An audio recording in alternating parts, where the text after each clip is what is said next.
भोग भोगने से त्याग वैराग्य संभव है? संसार भोग ही भोग रहा है, त्यागी वैरागी हो जाता है? भोग भोगने से आग में घी डालने जैसा है। जैसे आग में जितना घी डालते जाओ वो और प्रज्वलित होती जाती है, शांत नहीं होती। भोग भोगने से भोगाशक्ति प्रबल होती है। भोगों के त्याग से पहले भोगों का भोगने का सुख आकर्षित करता है, वो भोगों का त्याग कर दिया तो फिर वैराग्य हो जाता है। वैराग्य से भोगों के सुख का नाश हो जाता है, फिर उपरति हो जाती, भोगों की स्मृति का भी नाश हो जाता है। ये थोड़ी कि भोग भोगने से भोगाशक्ति नष्ट हो जाती है, भोग भोगने से भोगाशक्ति प्रबल होती है।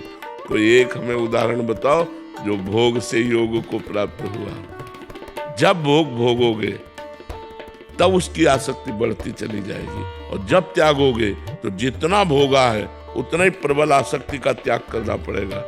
और जो बाल्यावस्था से भोगों का स्पर्श ही नहीं किए, उनके स्फुरणा होती, शांत हो जाती, क्योंकि भोगानुभूति नहीं है।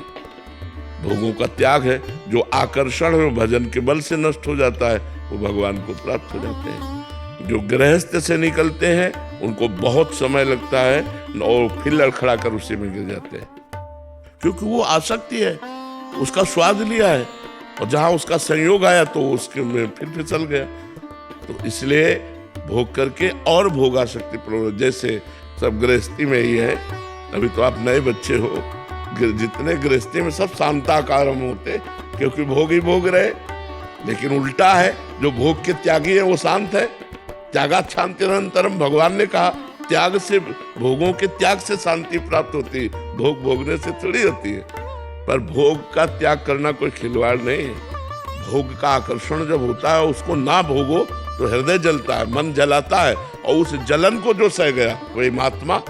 यम ही न व्यथ्यते पुरुषम पुरुषर्षभ सम दुखा सुखाधीरम स्वमृतत्वाय कल्पते। जो भोगों को ना भोगने से हृदय में जलन होती है, उस जलन की व्यथा को जो सह गया वही परम पद का अधिकारी हो जाता है।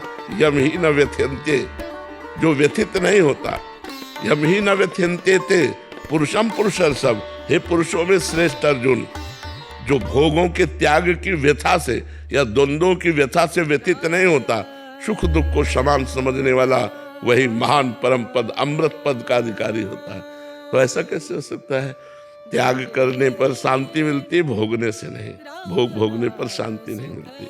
महाराज ययाति ने अपने तो आयु भोगी ही, लेकिन तृप्ति नहीं हुई, तो अपने 4 पुत्रों में से एक पुत्र की आयु ली और 1000 वर्ष तक अपने पुत्र की जवानी भोगी, लेकिन फिर भी वही तृप्ति।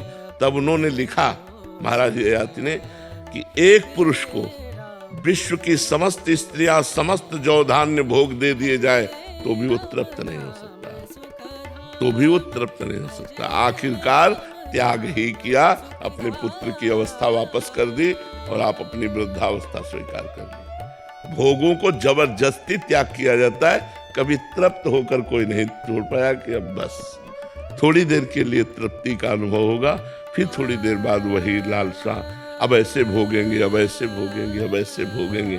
नवीन नवीन चाह, नवीन नवीन भाव, इसको नहीं अब इसको भोगेंगे, इसको नहीं अब इसको पूरा जीवन निकल जाता है भोगते हुए। कभी शांति थोड़ी प्राप्त होती है। और आज से नहीं भोगेंगे, अब शांति शुरू हो जाएगी। तो जो भोग आवे उसका त्याग करते हुए जिनसे शरीर यात्रा होती है, बस उतना, नहीं तो वो संत हो जाता है, वो महात्मा बन जाता है। तो समझ में आई बात बच्चा तुम्हें?